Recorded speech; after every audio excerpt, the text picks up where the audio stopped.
গেল বৃহস্পতিবার ভোরে ইরাকের পশ্চিমাঞ্চলে আইএসের বিরুদ্ধে যৌথ অভিযান পরিচালনা করে মার্কিন ও ইরাকি সেনারা। স্থানীয় সময় শনিবার যুক্তরাষ্ট্রের সেন্ট্রাল কমান্ড এক বিবৃতিতে এ তথ্য জানায়। ইরাকের সামরিক বাহিনীও আইএসের গোপন ঘাঁটি লক্ষ্য করে বিমান হামলার কথা জানিয়েছে।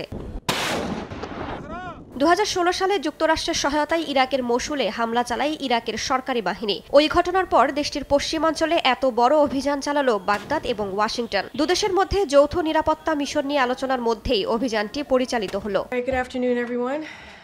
বৃহস্পতিবারের ওই যৌথ অভিযানে আইএসের সব ঘাঁটি, অস্ত্র এবং সরবরাহ ব্যবস্থা ধ্বংসের পাশাপাশি গুরুত্বপূর্ণ নথি, পরিচয়পত্র জব্দ করা হয়েছে বলে দাবি করেছে ওয়াশিংটন। এ সময় আইএসের বেশ কয়েকজন যোদ্ধা নিহত হয়েছে বলেও জানানো হয়। আহত হয়েছেন কয়েকজন মার্কিন সেনাও। তবে বেসামরিক কোনো নাগরিক হতাহতের ঘটনা ঘটেনি বলে দাবি যুক্তরাষ্ট্রের।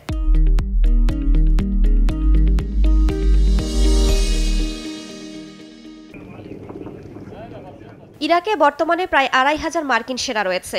যুক্তরাষ্ট্রের দাবি, তারা ইরাকি বাহিনীকে পরামর্শ ও সহায়তা দিতেই সেখানে অবস্থান করছে। বেশ কয়েক মাস ধরে ইরাক থেকে মার্কিন বাহিনীকে বের করে দেওয়ার কথা শোনা গেলেও গত ১৫ আগস্ট বাগদাদ জানায় দেশটিতে মার্কিন সামরিক অভিযান শেষ করার পরিকল্পিত সময়সীমা স্থগিত করা হবে।